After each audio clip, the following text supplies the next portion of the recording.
It's time to relive those grandmother's tales that some of us grew up enjoying. We are here to present the drama titled The Few Desire. Do you know what? No! Do you really want to know? Yes! Just sit back, relax, and enjoy. Audience, relax, and listen to the rich culture of our play. Thank you. For the National Theatre, this step is important, especially now that this technology age seems to have gotten the kids all caught up. TV, computers, speaking, and all of that. What do we do to make a difference in our community? I'm saying, why don't you go back to storytelling? Because most children can tell you about Cinderella, they read all about that in books. They can tell you everything about America, they can tell you everything about London, but they cannot tell you about Nigeria.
The stories of the tortoise, lion, and monkey, told way back, handed over from one generation to the next, kept everyone entrapped, and most importantly, taught morals. Indeed, they had been blessed. It was a nation blessed with human and natural resources. They had much to eat, sell, and to give away. They lent to other nations and even sponsored them. Suddenly, something happened.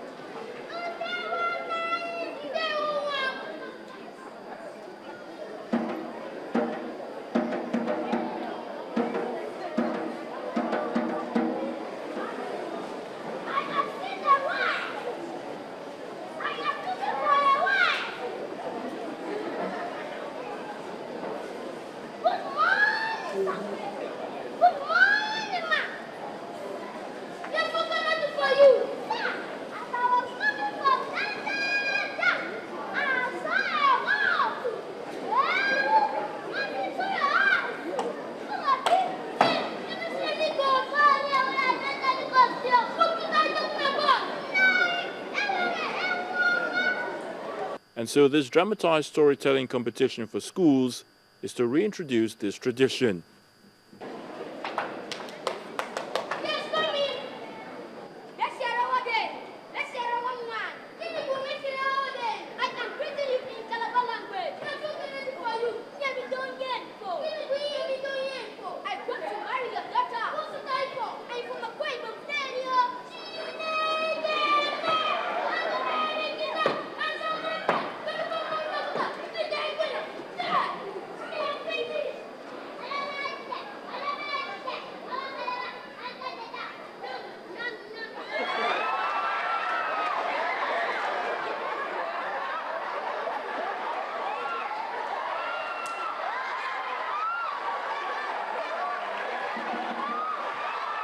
Not just to the children, but to parents and grandparents who seem to have caught the IT bug.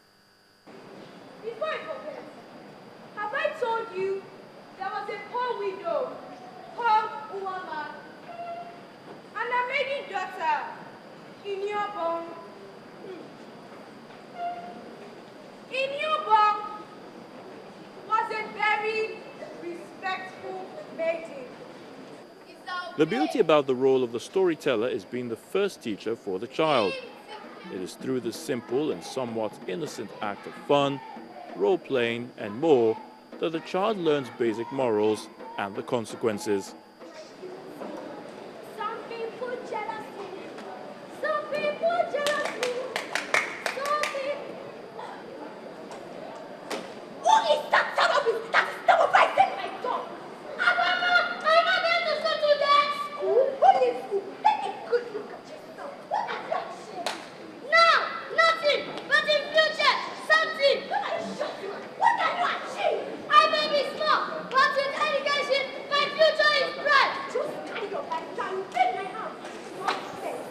the past, this was our kindergarten.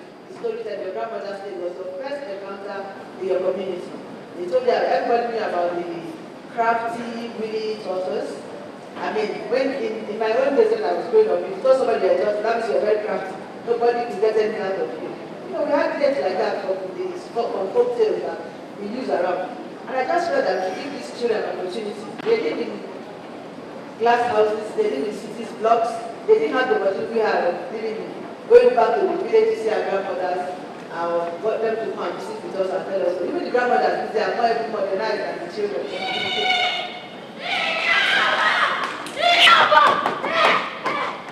Good afternoon, ma. Hey, my daughter, how are you? I'm fine, thank you, ma. How is your mother? Fine, thank you, your father? Fine, thank you, ma. Well done, ma.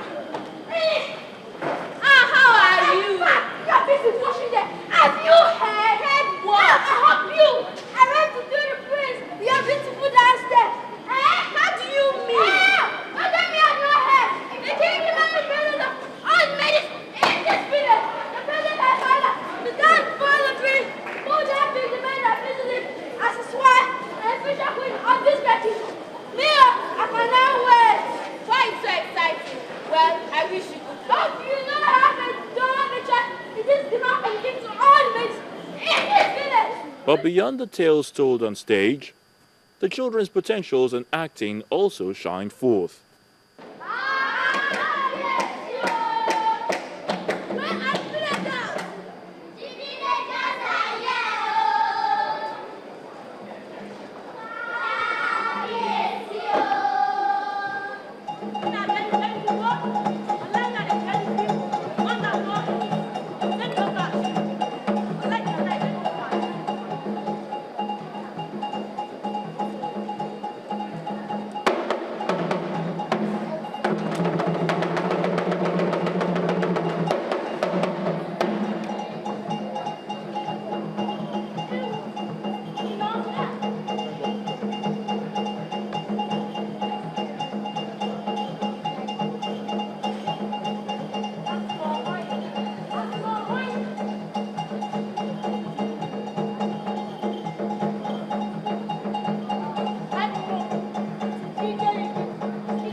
And with competitions like these, it's really not about who wins or loses, but that the children have learnt a thing or two and will probably take the lessons beyond these walls.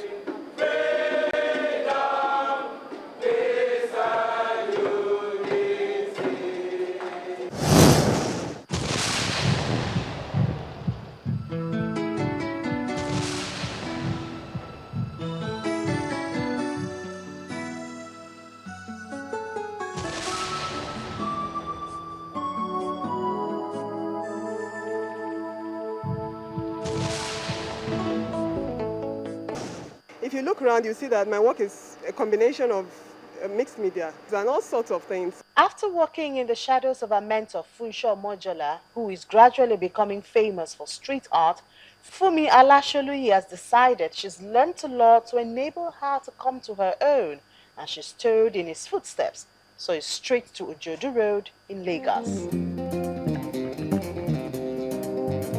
She attended the London Metropolitan University where she studied business information. I'm sure you'll be wondering what she's doing in the art business. And I found out that there was something in me that was still, I wasn't really giving it my all. And I noticed I had another side of myself, which is art. Fumi was fascinated with art when she came back to Nigeria in 2003 and has been undergoing training ever since. I remember when I told my father that I wanted to go into this art. My father didn't really understand what I really meant. He just thought it's just to go and take a pencil and draw. It was when I told my mentor about it. My mentor said, don't worry, I know what you will do. And what did I do? I just brought my work home. And immediately my father saw it. He was like, wow, this is beautiful. My Journey from the Queensland Today's Star is the title of this exhibition, which displays over 20 works of art that show where this artist's passion lies. Now I'm using this as a medium. I don't just call this exhibition an art exhibition. I call it an inspirational and motivational art exhibition because I want to use this medium to encourage the youth that if you're creative, it doesn't have to be art, be it bead making, be it carpentry, be it any other thing. Just do your best, make your work stand out, and you'll surely get there. This concept of taking the art to the street is not new in Nigeria, but the twist is that professionals are towing this line, not just sitting pretty waiting for art enthusiasts to come to them. We need to patronize art. We love art, but people have conception that art is expensive. No, I have affordable items here. Art is not expensive. Art is beautiful. Beautify your home. Make the world a beautiful place to live in.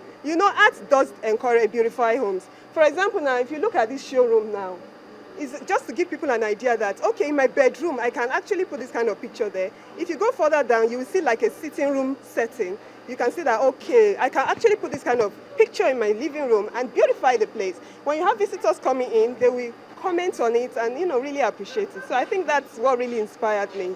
So as expected, this has created a talking point. Art is a personal thing, it's a food for the soul, and the artist is the person who gives part of herself. She has given herself, and I'm sure that it's going to meet the yearnings of the people who are looking for the creative work that she has done so far. The works are good. The variety she has shown is also very great. You see these quotes being on canvas, different art platform, and especially the ones that different people, so much appreciate. You take them home, you see them every day, they motivate you. When you are down, they speak to you. This is Fumi Alasholu's first exhibition.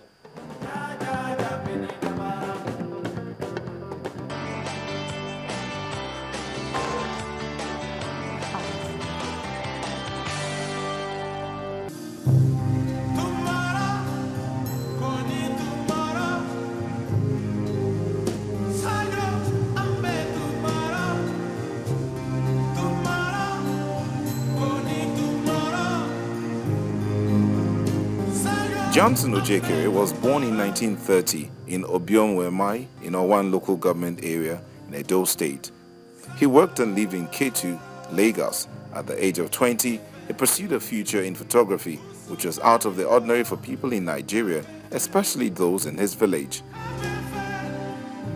Cameras were not in high demand and were of low priority as they were considered a luxury. However, Ohio Ojekere was passionate about photography and in 1950 bought a modest Brownie D camera without flash and had a friend teach him the fundamentals of photography. Ohio Ojekere started out as a darkroom assistant in 1954 at the Ministry of Information in Ibadan. After Nigeria gained its independence in 1960, Ojekere pursued his first job as a photographer. In 1951, he became a studio photographer under Steve Rhodes for Television House Ibadan. From 1963 until 1975, Ojekere worked in publicity at West Africa Publicity in Lagos. During his time in publicity, specifically in the year 1967, he joined the Nigerian Art Council. In 1968, he began one of his largest projects as he documented Nigerian hairstyles. This was a hallmark of Ojekere's work, and he had printed approximately 1,000 pictures of different African women's hair. A large selection of Ojekere's work was included in the Arsenal section of the 55th Venice Biennale d'Art in Italy. J.D. Ohio Ojekere passed on February the 2nd this year.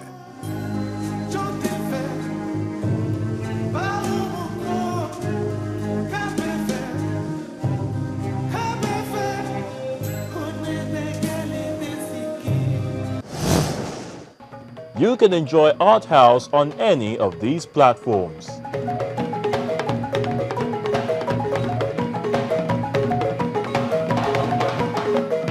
And with that, we come to the end of another exciting edition of Art House. I hope you had a fun time with us. And always remember, the conversation continues online on Facebook, Twitter, and all our other platforms. We really love to hear from you. I'm Melinda Akinlami. Have a lovely day.